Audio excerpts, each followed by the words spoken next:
So it really depends. Typically, when I set up appointments, I offer because I am in the New England area and I'm in New York. Generally, once I start to travel, I'm going to offer, me to go visit once a quarter. However, if they want training before that once a quarter visit that I'm going to be doing, for Maine and Vermont that are super far away from me, then I offer the webinar trainings. And typically I offer, hey, I do meetings over the phone, or we can do a webinar. If it's during a lunchtime, I'm happy to cater in lunch, and then I'll just coordinate with Whole Foods. Generally is where I get food from, and they do delivery. It's like a $10 delivery charge, but this way it's kind of you're not physically there, but you're kind of there with those lunch and learns. So it depends. If I'm calling a clinic and I say I want to do a webinar with a practitioner and their staff, then I kind of put the ball in their court as to who is going to want to be on that webinar. And it's just based primarily on the clinic. But yeah, that's generally, how I swing it. I just kind of feel out who I'm calling and, what type of practice it is. If there are a few practitioners, I ask if all of them can be on. But you know how it is, when you're calling a lead, you're calling Dr. Smith and he could work with several different practitioners, but he just wants to meet with you for the first meeting. I don't know if you guys have experienced that. That's just what I've experienced. It depends. Alex can join us soon if she hasn't already. She might be on now, but she's joining. Cool. Allie, are you the 305 number? That's me. Oh, hey, that's Tim. Cool. You guys can't silence me. So this all being said, I think primarily everybody's on it. So I kind of just wanted to share with you guys this platform. I know already.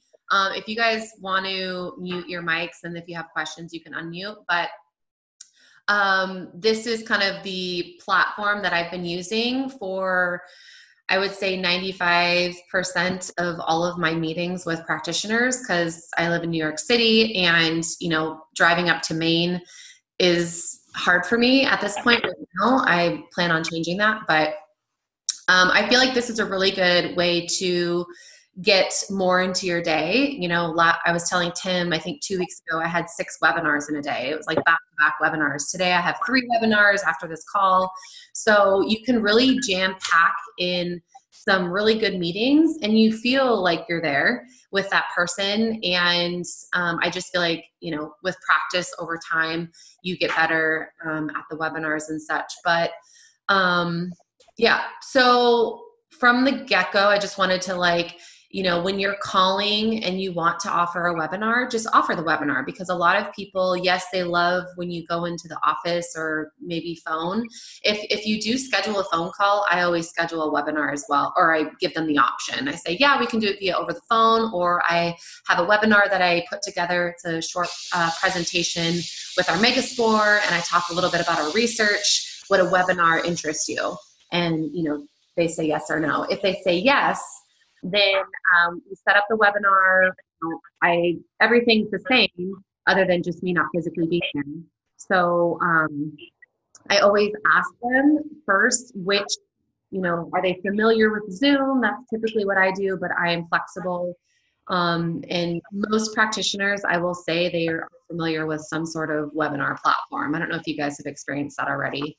But, they kind of have a general idea of how the webinars work and such. I will say though, I've had a few times where maybe they're not as familiar with Zoom and they don't download it, or there's, some miscommunication. So I would just say, ask them, do you have Zoom or do you have this webinar platform? That's typically what I do.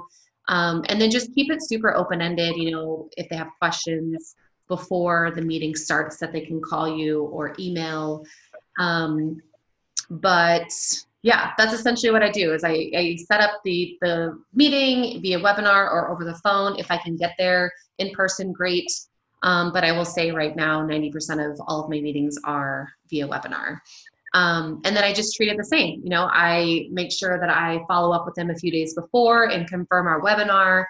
A few tips though that have really helped me is I send them a agenda of what's going to be in the webinar based on your conversation, which we all do anyway. You know, we kind of figure out what they want us to talk about and discuss and more education on. But generally I send them the day before the link for the webinar, and in that little email, which I can send to you guys, I send them a basic agenda. So the first minute is introducing the company. Prior to that, learning more about their practice, introducing the company, and then going into Megaspore, what are the main differences, and then I talk a little bit about the total gut restoration system. So do you guys have any questions or thoughts on that so far?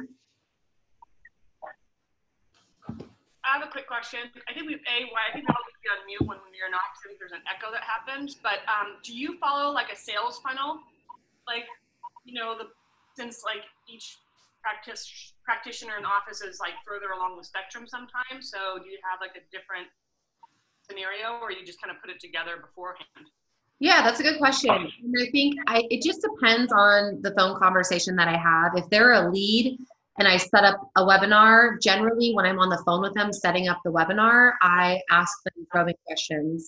If they're not familiar with Megaspore, then obviously we need to focus on, you know, what spores are, the bacillus spores are, and go and dive in a little bit more to, hold on a second. I feel like my furnace is going to be a lot of noise. I think that's what's going on. Tim, I think you need to mute your cell phone as well, because I think there's an echo going. On Tim's phone? I think so. I think it's Tim's, yeah. My Tim's. Can you mute your... Are you guys still hearing it? Because it's been muted. I just turned it back on. Okay. Let's see here. Okay, I got it.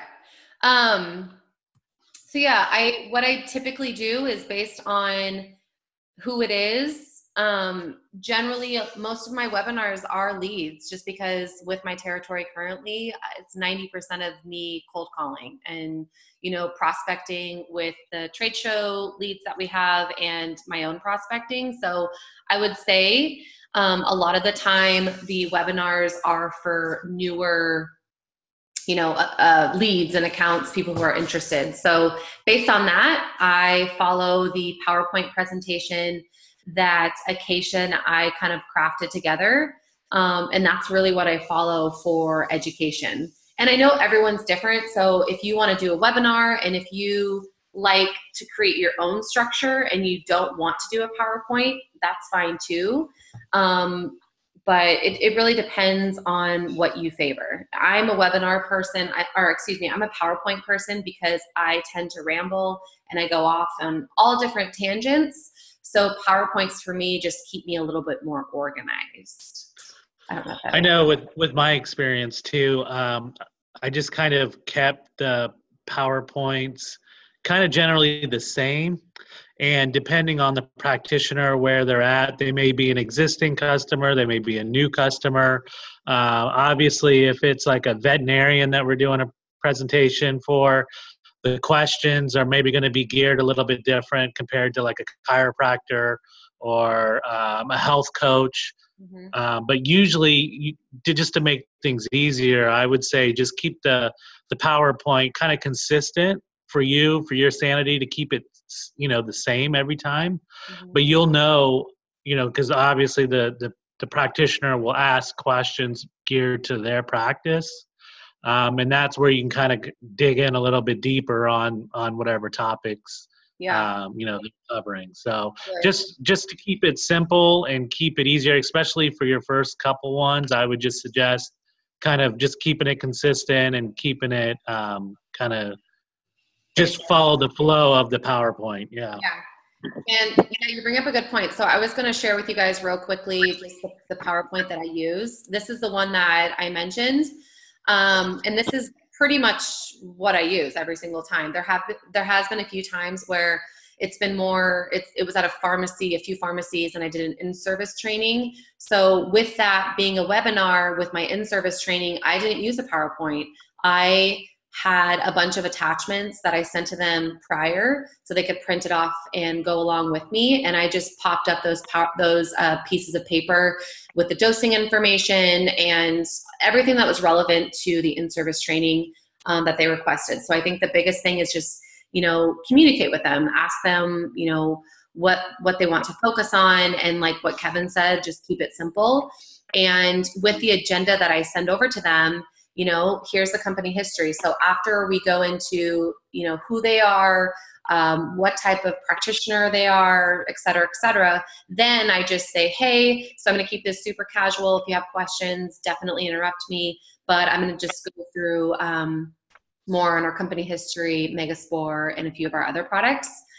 So I spend maybe a minute or two on the company history, and then I go into Megaspore. So this is really where I bullet point. I just go down to each bullet point and I talk about these things. I actually added a few extra notes onto this presentation just to remind me to talk about, like the reseeding and, the spores in general, kind of what makes them different. So this is the PowerPoint that I use, and I walk through it. Every single slide, I ask them if they have questions. So after the Megaspore Biotic, and I've just gone through a ton of information, I say, do you have any questions you can think of right off the bat you want me to answer, or we can dive into further? And they either say yes or no. And then after that, I go into the leaky gut research that we have. I would say primarily a lot of people do have questions about the leaky gut research. But yeah, this is the PowerPoint that I use, and I keep it super simple. I did take out, which I do need to see with Tracy if this was okay, but I did take out a few slides from this PowerPoint presentation because I just felt like I wanted to keep it simple. And Megaspore Biotic and the total gut restoration system is kind of where I feel like my practitioners needed the most time and attention on, whether they're new or whether they're an established account. So this is what I go through. This is the exact PowerPoint presentation that I use. Something that's been helpful too, I don't know if you guys have seen in the drive, but Acacia did a PowerPoint presentation on the total gut restoration system. I want to say a few weeks back. It's on YouTube, and I believe Kathy Riley actually posted all of her lecture notes, everything basically that she said in the Google Drive. I don't know if you guys have seen that, but I go through that before all of my webinars as like a refresher. So she actually, I believe, took this presentation and did her presentation on that for the total gut restoration system. Any thoughts, you guys? Questions? New? Okay, cool. So, and I know, Kevin, you do a lot of these since you're inside sales, and you guys do a few like lunch and learn webinars. So if you have tips and such too, but kind of walking through the timeline of this, once you set up a webinar, you put it in the calendar. I always make sure, like I mentioned earlier, treat it like a regular appointment. Call them or email them 2 days in advance and make sure that they know that you're sending over the link for the practitioner, or if you're speaking directly to the practitioner, the link for Zoom, and make sure too that they can call you. I always say, hey, if you have any issues with Zoom, please give me a call or email me any way that you need to get in touch with me, and I'll kind of walk you through what's going on. I think last week someone couldn't turn on their mic, so I actually had her call in, and then she saw me via on the webinar. So there's different ways that you can play around with this and make sure that it's flowing properly. But yeah, that's what I do. I send the link, and in my email for the link, which I'll send you an example of, I always send the agenda. So let me think for a second. Someone that I sent my agenda to recently. If you guys have questions right now, you can chime in. Hey Kendra, it's Allie. Sorry, I'm a little late. I just missed this weekend. I don't know where my computer charger is. I'm like, Jesus. So I kind of caught the tail end of how you kind of fill out that you have your practitioners fill out an informational form. Do you just do that through like a software, or do you do that through just like a Google form? Or I didn't hear whether you said that. For them to get information? Yeah, just like you said that you send like an informational questionnaire just to kind of get a feel for what the practitioner specializes or focuses on. So I wasn't sure if like you use your specific software to get that, or so I kind of I did mention that when we last spoke, but I've been steering away from that just because I wanted to make sure that I either over the phone or via email got all the information that, everything that they wanted to go over. So I don't do a Google form. I used to, and I found it effective, but I'm just playing with a few things currently. You can use Google Forms. I just found that practitioners never fill them out. And it was far and few between. So what I found that works best for me now is I either get information over the phone or via over email what they want to discuss. So generally I ask them, based on our conversation, and you should already have an idea based on your conversation or in the email, or even in Zoho, what they need to go over. If they're a lead or a prospect, then they need to go over Megaspore, and they just need to 100%, for the most part, focus on Megaspore and that education. So, but what I do prior to our meeting is I send them over the Zoom link, which I'm sharing with you guys right now. And here's the direct Zoom link. Here's the meeting ID. And I always say, I try to keep my meetings very casual, but I want to be sensitive to your time. Here's a general agenda for you to take a look at. Let me know if you want me to add anything or touch on anything specific. And so I let them know kind of what I'll be doing. And I've had practitioners email me back and say, this is great. Or I've had them email me back saying, hey, can you go over this in more depth? So I found this to be most effective. Simple is better. I found with the forms that they weren't actually filling them out how I would like them to, just to probe that information. So anything that they want to go over, I would try to get as much information via over the phone as possible.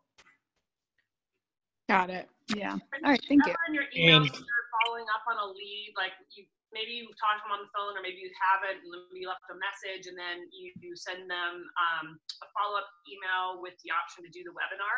Do you have like an online Google Calendar that they could go schedule it themselves?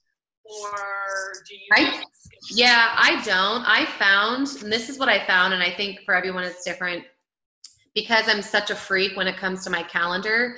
I found that practitioners, which isn't a terrible thing, but practitioners would go and they would schedule, a 30-minute meeting with me 30 minutes before the meeting. And so that gave me no time to prepare or communicate with them.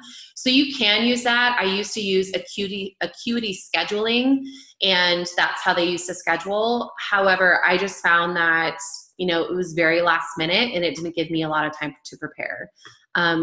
So I don't necessarily use that, but you're more than welcome to. I think that if it works for you, great.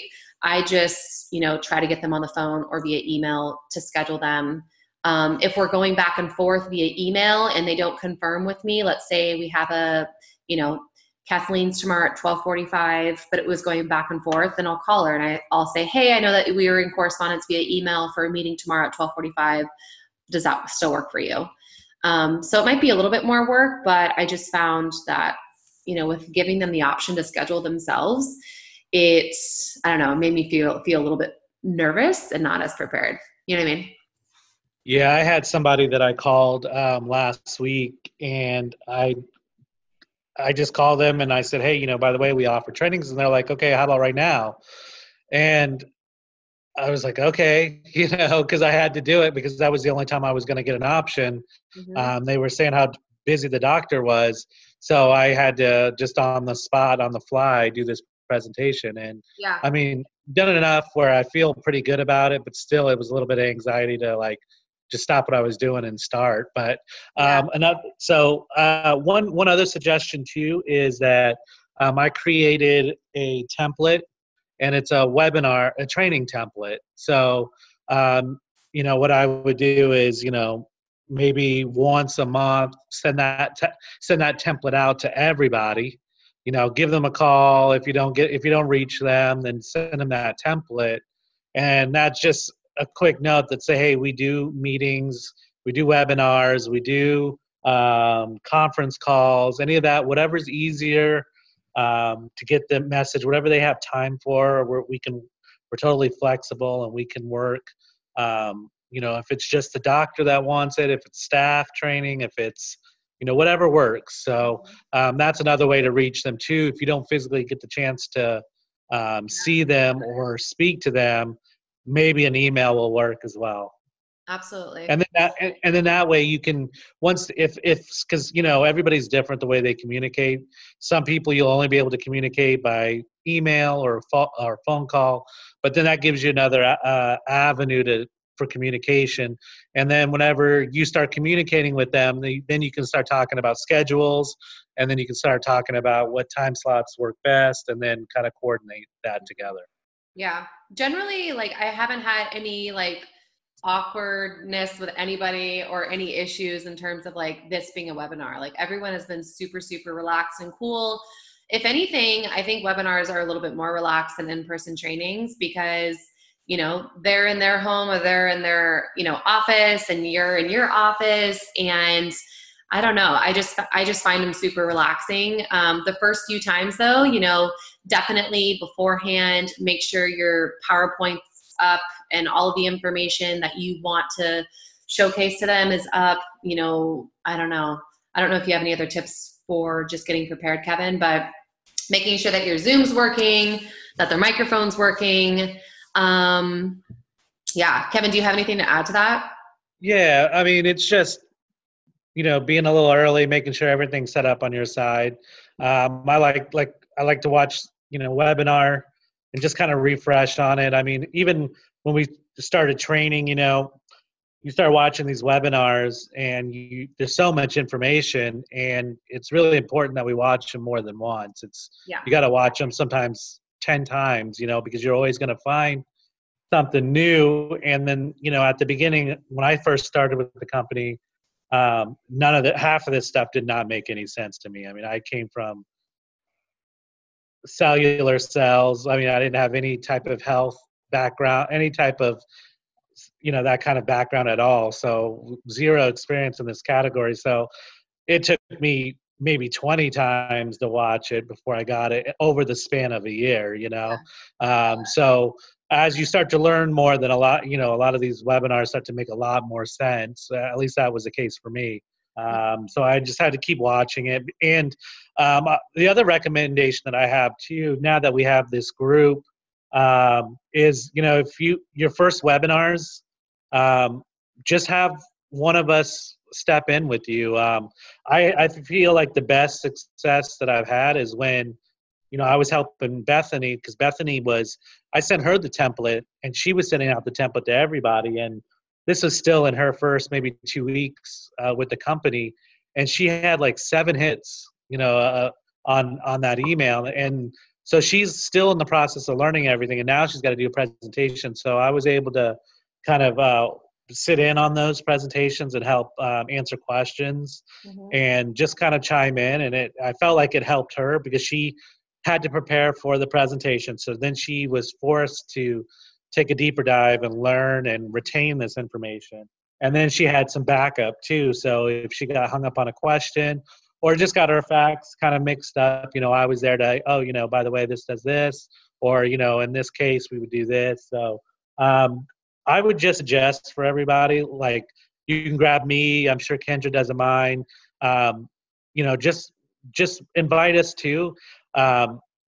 Because I know practitioners will have questions, and I feel like it's a better experience if we can answer those questions at the webinar in front of their staff and in front of them. So that way they know, they have confidence in us that we know what we're talking about, and then we can also try to get that sale by the time, they feel confident in purchasing it with us. Absolutely. Something, because Deb and I were talking about this a little bit, and she wants to jump on board with webinars, but she said, how do you close the sale via webinar instead of in person? And it was a good question. I will fully admit I don't get the sale right there on the webinar. And I think that's really where following up right after the webinar is super important, and letting them know kind of like your closing thoughts on the webinar. I always, go into their account. I see if they can be viewed on our website via a patient's zip code. So I go through that with them. I tell them about the Patient Direct feature, that we're on FullScript now. So make sure that you do your homework on that account before, and make sure you have a conversation, whether it's before or after the presentation, depending on time, obviously, but go over some like housekeeping stuff with their accounts. And, sometimes if I'm feeling, if I have a ton of stock, I'll say, if you buy a case, I'll throw in an extra bottle because you guys are on this webinar, and it's your business. This is exactly however you want to do it.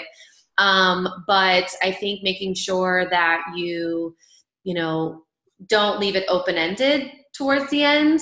Make sure that they know that you're following up, when you'll follow up, and give them a date. So typically I say, I'll make sure to send over all of your questions via email here shortly. Is there a good time this week that I could follow up with you to see if you have an additional questions? And how would you like me to reach out to you, via email or phone call? And people generally are very, very, open to it. And when you can guarantee them that you're going to follow up with them, you can get the sale over the phone when you have their account in front of them. I don't know if you've experienced anything else, Kevin, but I find that towards the end via webinar that people are rushing to get off, and just making sure that Yeah. So I kind of get a good gauge by how many questions they ask. So if they're not asking questions, I feel that maybe, and then I start to kind of question myself. Did I, ask enough questions? Did I go into detail? Did I, was it was it the right information? So I feel like when they ask a lot of questions, it's a really good gauge of how interested they are. And some other things to keep in mind is when you're doing this presentation, use words like practitioners love this. These are practitioners' favorite. Practitioners get the best results when they do this. Practitioners love our mix and match. Practitioner, you kind of use those words that kind of, make it a little bit easier for them to make a decision, and make them feel confident that, that this is a good product for them because other practitioners are doing this, or other, words like that. Like, practitioners see great results when they, titrate up on this, and keywords like that. And then, like you said, sometimes it's tough because at the end they're ready to go. Maybe it's like lunchtime, or that's their time. They, their time for themselves. So you really respect their time, and just make sure that you covered all the information, that you're there for any questions. But always, like that saying goes, like always be closing, ABC. So always just adding words in there to try to get that sale. If they're existing, it's a great time to stock up with these products that maybe they were just ordering Megaspore. And that's where Kendra was saying was kind of know your practice, because if they're only ordering Megaspore, then you're going to go into a little bit deeper dive with the prebiotic, the Megamucosa, or just, with K2. There's not much K2 in these presentations because I know we're doing mostly TGR, and that's kind of our focus. But you can always plant that seed to say, hey, have you heard about K2? Kind of explain it for just a couple seconds, and hey, when we follow up in a week or so, I'm going to send you some more information on that. Yeah. But you're always introducing products, always like planting seeds through this whole presentation to spark thoughts and questions. And that's kind of like, the best results that I've seen is sparking those ideas for them to ask questions. Absolutely. And two, making sure, at the beginning, before you even get started, like ask them about, even if you've researched them, make sure you're asking them those probing questions. So, currently, if it's a lead, tell me more about your practice, and go on their website. I have a lot of practitioners who are like, oh yeah, I saw that you went to school here, or whatever. If there's anything that relates to me, I'm going to bring it up. Making sure that they're talking in the beginning. I mean, this is the same as if you're in their office. It's just via webinar. A few tips though for webinars is you really have to be enthusiastic. Try not to be monotone. I have the bottles in front of me. I hold up the bottles. I, use hand gestures. You have to be engaging on webinars, because it's very easy for you to become monotone when you're going through these presentations and the bullet points and such. So talk to yourself before, do the presentation, do it to your animals, whatever you can do, but you have to make sure that you are enthusiastic and that you're engaging them, making sure that you ask them if they're following you after every single slide. Do you have any questions based on all the information I gave you on Megaspore? If you're going through the leaky gut research, ask them probing questions. Currently right now we're seeing that a lot of companies, they have research, however, it's petri dish research, and it's also research that's it's not finished research. So we're just really proud of the fact that X, Y, and Z. And what you mentioned, Kevin, about bringing up other products, that's what I do. In this presentation, I do need to get the okay if I'm allowed to take out and add slides, but if they use vitamin K27, I talk about it, or I mention it, and then I say, do you want me to go do a little bit more in-depth training on vitamin K27? If they say yes, then I start talking about it. And then I just, kind of move on to the new products. So something else too is ask them, are you currently using a dairy fruit or a bovine IgG? Are you currently using a prebiotic? Keep them engaged, keep asking them questions, and just be enthusiastic. I think that's the biggest thing. I just wanted to say 3 pieces of advice that are from Debbie, Tracy, and I'm trying to think of one other person who was talking to me. But I actually felt like, this might not necessarily apply to you, Kendra or Kevin, because you've done so many presentations, but Tanya, one thing that really helped me with when I sat in on a meeting, like a lunch and learn that Debbie had set up in like the DC area, they were eating lunch. So she's like, it's very rare for you to ever get everyone's attention. And I felt like it was really great advice to hear that she didn't feel like she was being ignored, even though there were some of them that weren't as focused, and then there were some that were. She still was like on her game, and I think that would have totally thrown me off. But I liked that, she kept saying to me, you're never going to get everyone's attention, so don't take anything personally, even if you are super enthusiastic, which is great advice, Kendra, but it's just like, sometimes you can be upset and be like, oh, well, I was so enthusiastic, but I didn't get everyone's attention. Yeah. And another piece of advice that Debbie gave me was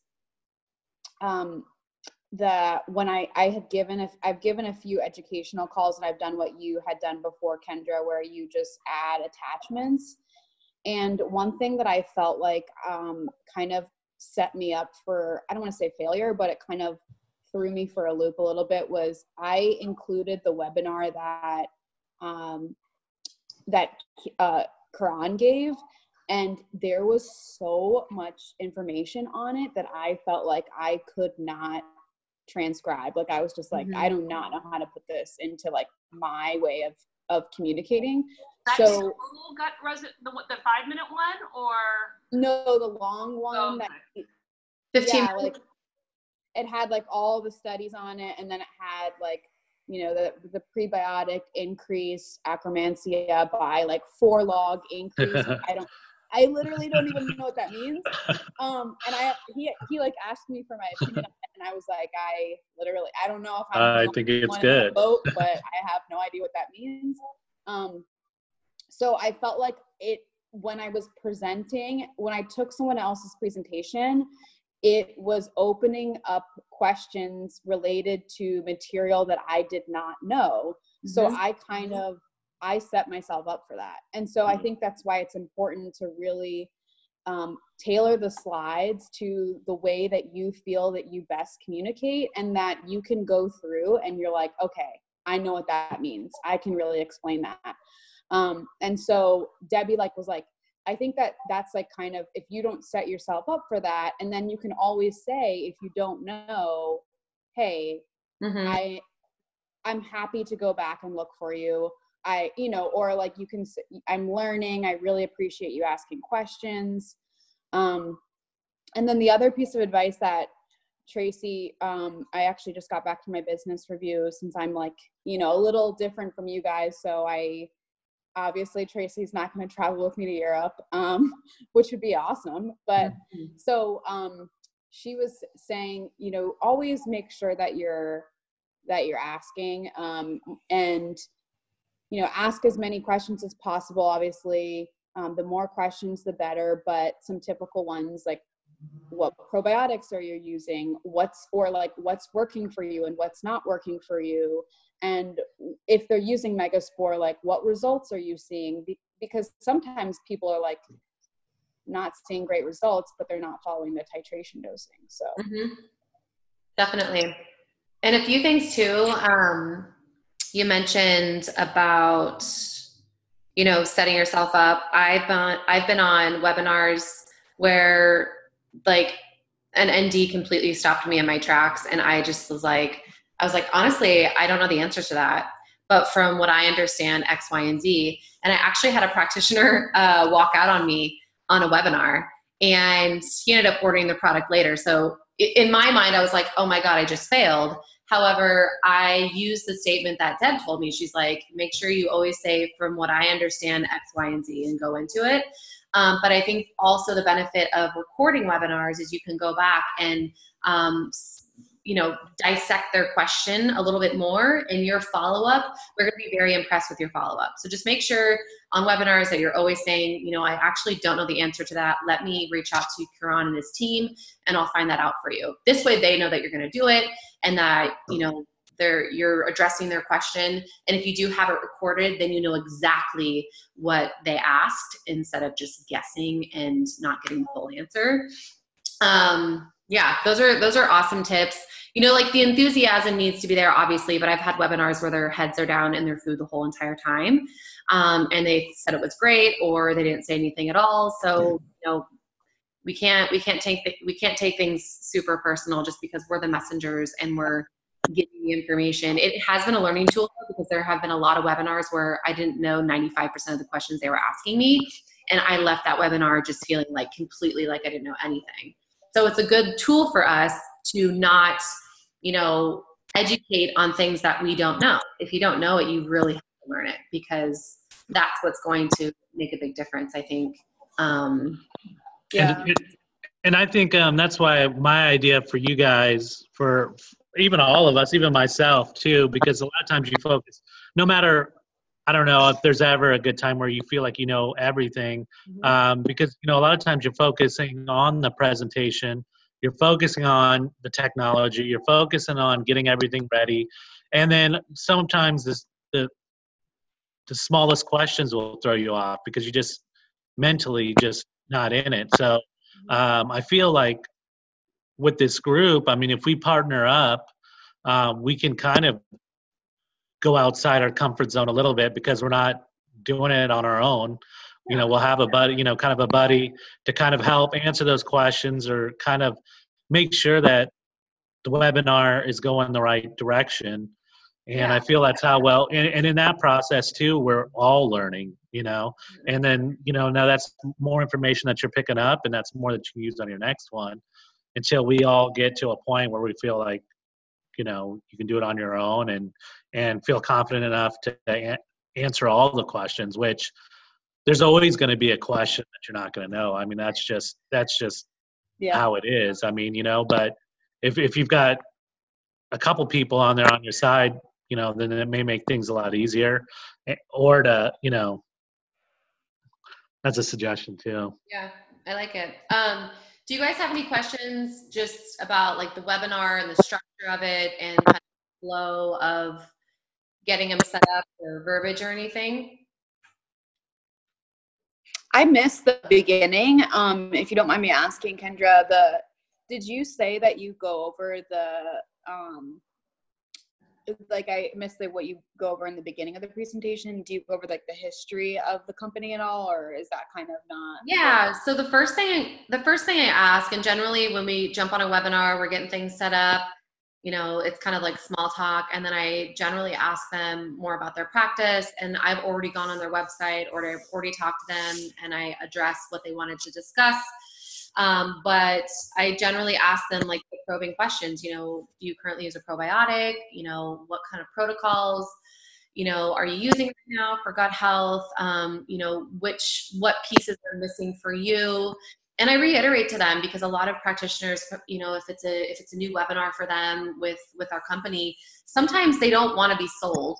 So I always reiterate, and I always say, we're not a company that wants to replace everything that you're doing. We really want to just fill in those gaps, and we want to like the puzzle piece that might be missing. And that always makes people feel comfortable. It makes them feel like I'm not going to sit here and sell them on something. So I do want to learn more about what they're currently using and different herbs and tinctures and whatever. But I do ask those probing questions just to get them talking. And if you keep asking them those probing questions to get them talking, it's going to make you feel more relaxed. And if there's a few things that you're trying to prepare for the presentation, you can do that. And then also it's great for recording it and writing down in Zoho, their specialties and what they're currently using. So I always ask them about their practice, where they are, if they've been down in New York City. Like it's like little, I don't know, just basic questions just to keep the ball rolling, the conversation going, and, they're getting to know me and I'm getting to know them. And then I typically say, okay, well, I'm going to go ahead and get started. Let me know if you have any questions. Feel free to chime in. I try to keep this super relaxed. So if there's anything that you have questions on, let me know. And then I'll just make sure after the presentation to get all of your questions answered, and I'll follow up with you via email. And then I go into the company history, and I don't go down all these bullet points. I only stick to like 3. So I do like the top 3. And I talk about the conferences that we do, and that Curon's always on webinars, and we kind of go into that. And then I talk about Megaspore, and I always ask them if they're currently using it. Then I don't go into it too much, and that's where personalizing the PowerPoint is super important in my opinion. But generally, I talk to people who aren't super familiar with Megaspore. So I just ask them, are you familiar with Megaspore, Bacillus spores in general, and they kind of chime in. And then I talk about Megaspore and all the differences. And I try not to be robotic about it. I actually have been really trying to study, the different strains and the reason why we use the strains that we use. And so that's why I wrote those additional notes. But I think having a general idea of how each strain works within the GI is super important. And then I just go down from there, go into the leaky gut research, and then I go into the total gut restoration products. And yeah, I keep it relatively short depending on, how much time they have. So. Yeah. I actually really like that you ask anyone, like, are you familiar with the spore-based probiotics? Because I think that that's probably one of the obstacles that I came across is I assumed because the account was already ordering that they just knew kind of the basis of spores, but then they were asking questions that were related to like, oh, so since this is soil based, does that mean that it's contraindicated for people who have mold toxicity? So I was like, oh. So I think that that's a great question to ask and really just know where you stand kind of. Yeah, absolutely. And looking at those, so we have a new Megaspore brochure, and there's like 5 top FAQs. If you can kind of intertwine those FAQs into your introduction of Megaspore Biotic, like the reseeding that I put right here, like What is it called?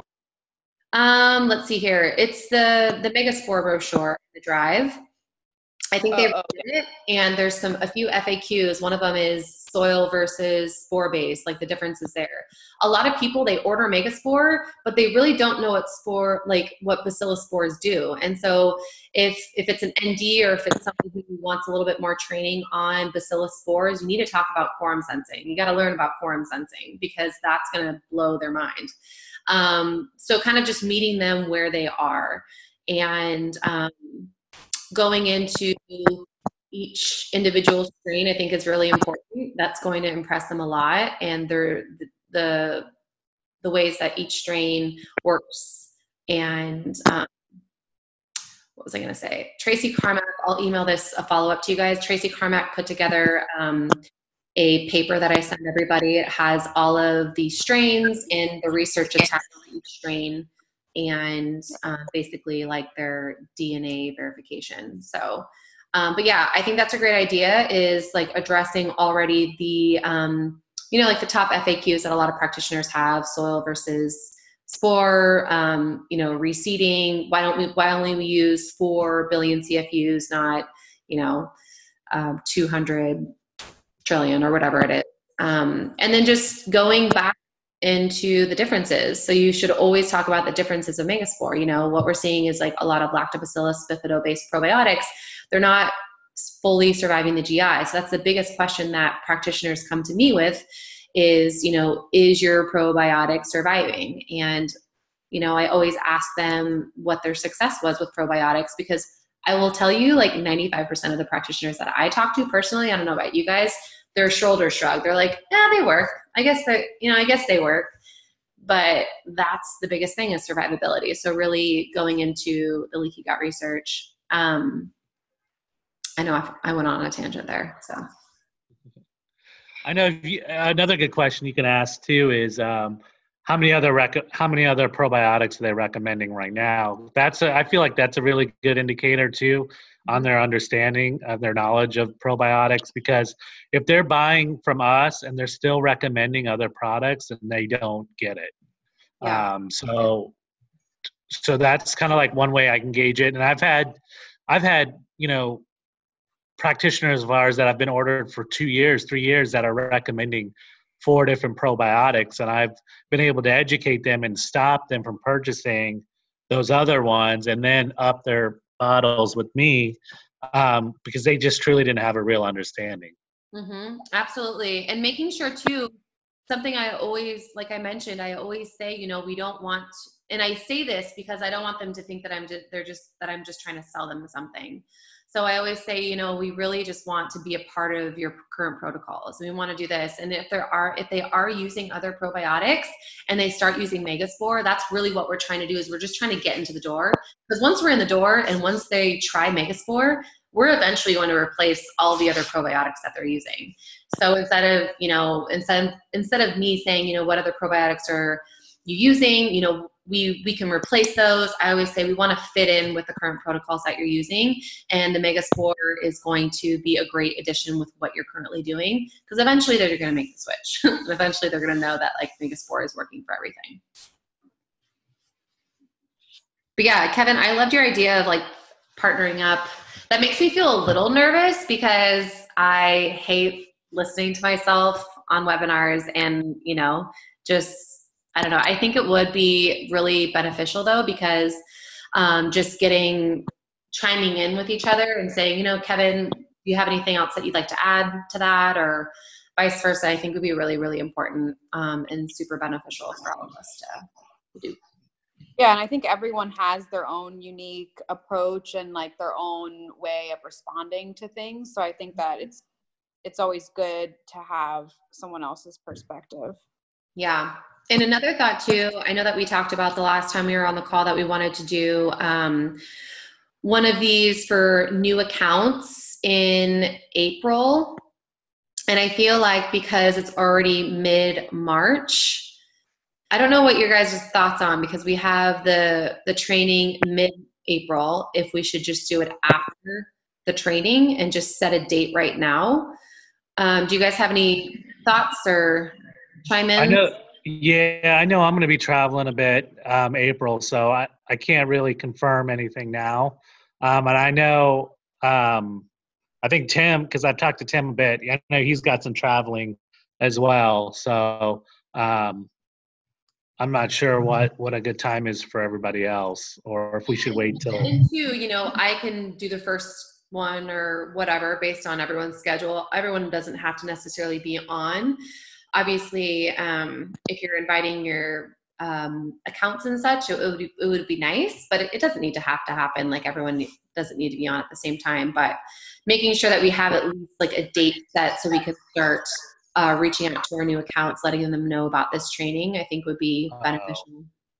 Okay. Yeah. I think that's a great idea. And I can come up with a template that we can all send everybody to kind of help figure out this date. We can share that with everybody so we can maybe reach more people. Yeah. And Kevin, do you mind sharing? I don't know if we can see your template for the monthly, hey, we do a lunch and learn. Do you mind sharing that? Or no, I don't mind. Yeah, I'll send it. I don't know if I can copy and paste it maybe. Yeah, I don't know if I can share my screen. Oh. Okay, let me stop share. Oh, I don't know what I just did. I just stopped. Oh, there you go. I just saw Allie. I was like, what? What did I do? If you scroll across, you can see different screens. So. P.S. Allie. I was looking to see if I could share my screen, but I'll just send you guys. Let me see what I can. I'll send it to Kendra, and then maybe she can show it on her screen. Okay. Oh. Yeah, I'm gonna be away the 2nd through the 10th of April, but it'd be nice to have one webinar before national sales training. I think that would be awesome if everyone's on board with that. Yeah. Tim, what do you think? Are you still there? Oh, I don't see Tim. I don't see him at all. I think that sounds good to me too. This is Tanya. One quick question too. Do you guys also mention the like other studies that we have coming up when you do your webinars? I do, yeah. Too much information. Yeah, I mean, we can't really give as much information, but it's still helpful. Some people are like, "Oh my God, that's awesome!" Right. Yeah. Did you guys see that post on Facebook that he mentioned about the new product that they're looking into with metabolic and weight loss? I haven't seen anything. Yeah, Cron put a post on Facebook. Ooh. He said, more to come. So check it out. I don't know. Cool. I'm out of town the 9th and 10th, but I'm just at a conference. So depending on what the time is, I'm sure there'll be breaks, Okay. Open. Tim said I have 4 events in April. Lucky you, sir. Lucky you.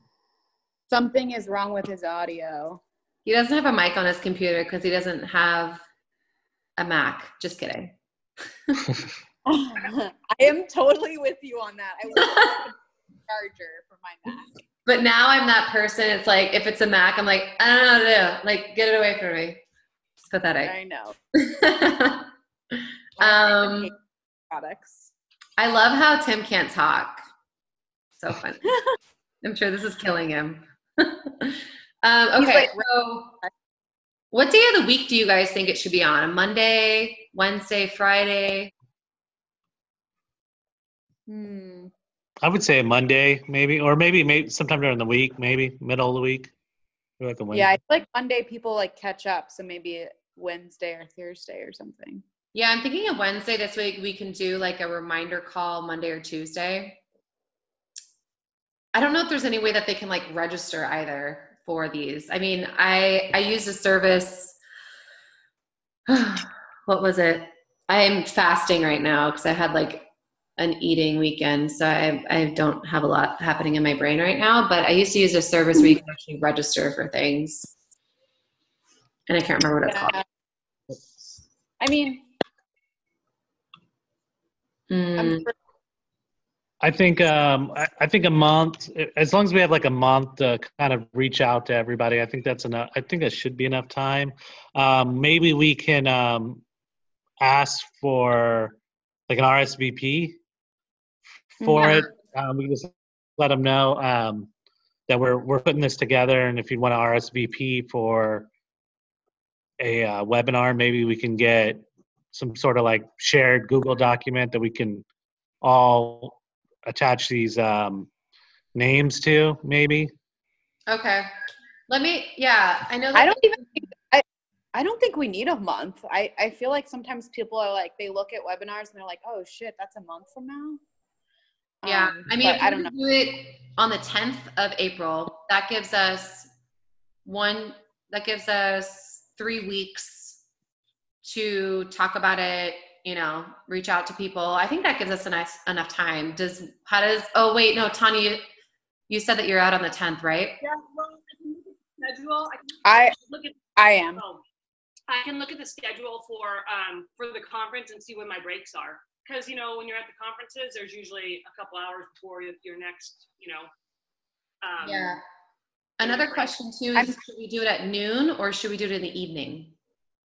Well, that's what I was just looking at, because I know myself, you, we're Eastern time, Tim's Eastern time, Tanya and Twilight are I think I'm Pacific time. If we have to take that in consideration, because also I have my territories also, Alaska and Hawaii too, which are pretty good territories for us. And well, here's an idea. I don't know if we have to keep that. My last company is we offered two webinars in one day. One of them was like, noon Eastern, and the other one was like. I think that's the best idea is to do two. Well, is the second one a recording though, or are they both live? I would say both live. Yeah, we could do both live.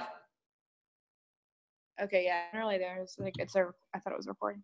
I'm gonna be away the 10th. I am coming back from Europe, so if we could make it the 11th, that would be awesome. But I obviously best for what everyone's schedule. 11 works for me too. Yeah, I'm flying out on the 11th. I'm going to. Damn it. But I mean, like I said, like Kendra said, like we don't all have to be on it. I mean, as long as we're all getting our practitioner to be on it is really the biggest thing, right? Mm-hmm. The first one you and I could do, Kevin, on a Wednesday, and maybe Kendra, Allie, and do one on a Thursday. And then we can all, flip around. I don't know. Honestly, because I'm international, like a lot of my territory, like it'd be hard to even. Yeah. It'll be tough for you, but maybe we can record it and then you can just send it out to all your people, and then have them reach out to you with any questions. That's right. Probably what we're going to do for you. I think we also have to run this all by Tracy too, because we're going to have to put some sort of PowerPoint presentation together for dosing and all of those types of things. Like, we're not going to use this PowerPoint, I would assume. It would have to be something put together, right? I don't know. I know Tracy loves the idea, but I think we'll have to get something either ran by marketing. I don't know. For the new offices or for the second one? I'm sorry? Is this for the new accounts or leads, or are you talking about the second one that we talked about where it would be on a separate specific product like K2 or? Yeah, we were just thinking, for the first one, we just do new accounts. So we invite all of our new accounts, basically.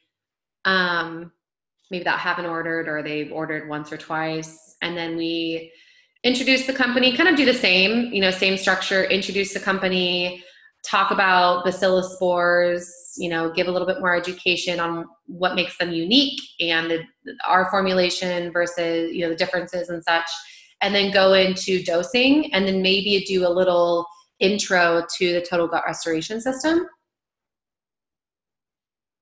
So I don't know if we need to have a separate PowerPoint presentation. Now that I think about it, I think that we could probably just use this one and then talk about the titration schedule. What do you guys think? Yeah, I think so. I think you have is good. Okay. And we can go into, maybe individual products the next time I know Tim had mentioned win-backs and new customers. Yeah, he just said win-backs in the chat. Yeah, Tracy loves the idea and win-backs. Yeah, both show anybody.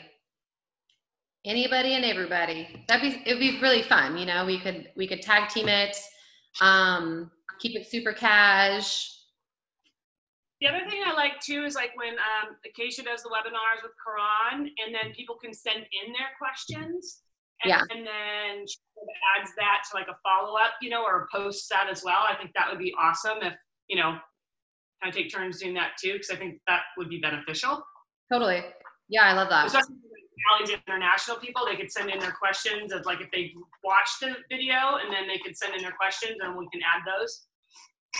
Yeah, I wonder too if there's some way with Zoom that we can put together like a registration. There's a free registration service that we could put together, and with ask her about what she does, because she uses like that the calendar that you were talking about, but maybe she's got some way I can ask her if she knows of anything.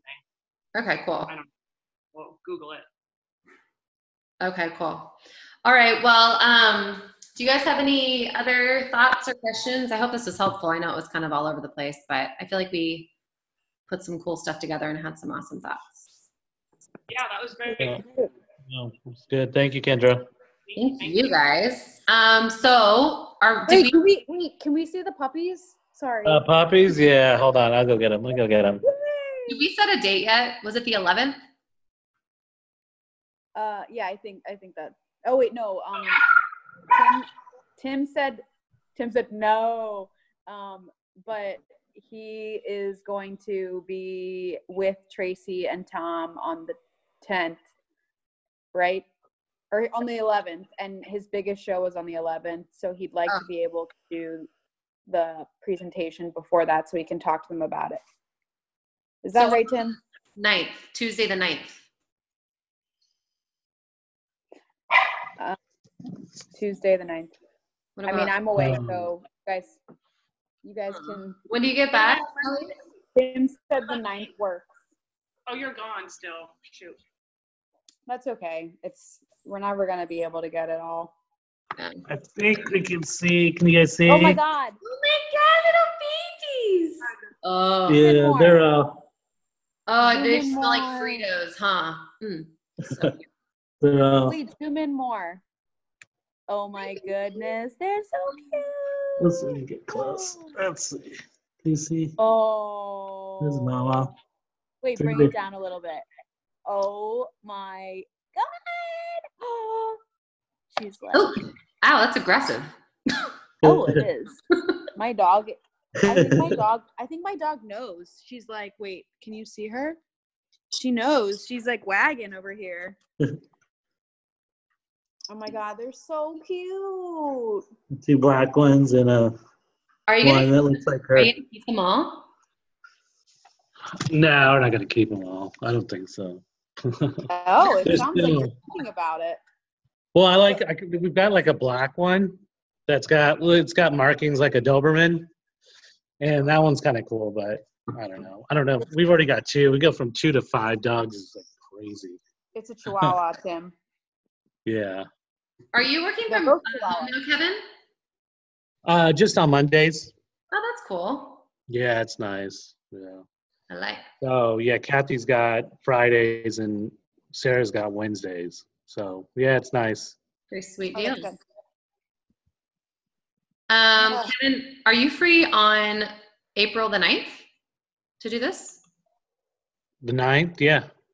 Should we do that? I know Allie won't be there, but Tim said yes to the 9th.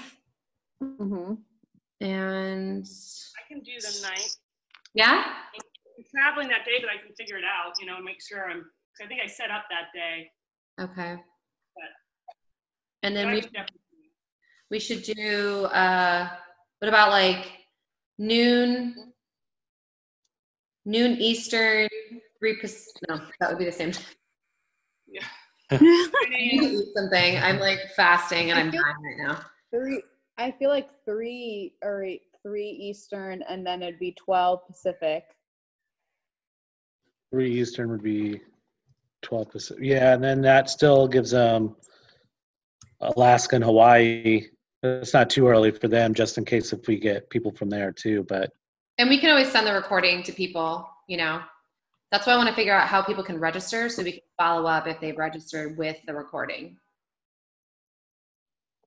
Cool. So we have a date. I'm excited. Yay. Okay. Yeah. I'm sorry? What? Sorry, noon Pacific time? Yes. Okay. Tim said he needs to run. Thanks, everyone. Yeah, I need to get off too. I have a call here in a little bit. But yeah, I hope this was helpful, guys. And seriously use any, you don't have to use Zoom. You can use any platform. I've used VSEE before, which is free. I just find Zoom to be a little bit easier. I do pay for the unlimited recording portion of it. I think it's like $50 a month, but you can write that off. So I've used Zoom, and I think it's I used to like have group nutrition program calls, and I feel like even the people who are the most electronically illiterate, they like still get it. So yeah, I feel like it's the easiest. Totally. I agree with that. So cool. Well, I hope you guys have a good day. If there's anything else, I know that Tim is going to put together like a WhatsApp group or something for all of us to kind of communicate to, and so hopefully that will be out soon. But I'm excited to meet you guys next month. Me too. Yeah, same. All right. I'm excited for warm weather. Hell yeah. Oh my God. You still have your jacket on. I know. Well, yeah. I'm still like moving and stuff. It's a little chilly in here. So. I can give you. Oh. Yeah, this is what I'm at. We got sunshine. Oh, that's not even Kevin. That's just mean. It's just rude. It's sunny here, but it's so cold. It's like 35 degrees. Yeah. Oh, yeah. Jeez. All right, guys. Well, I hope you have a good rest of your day. All right. See you. Thanks, Kendra. Talk to you guys later. Bye.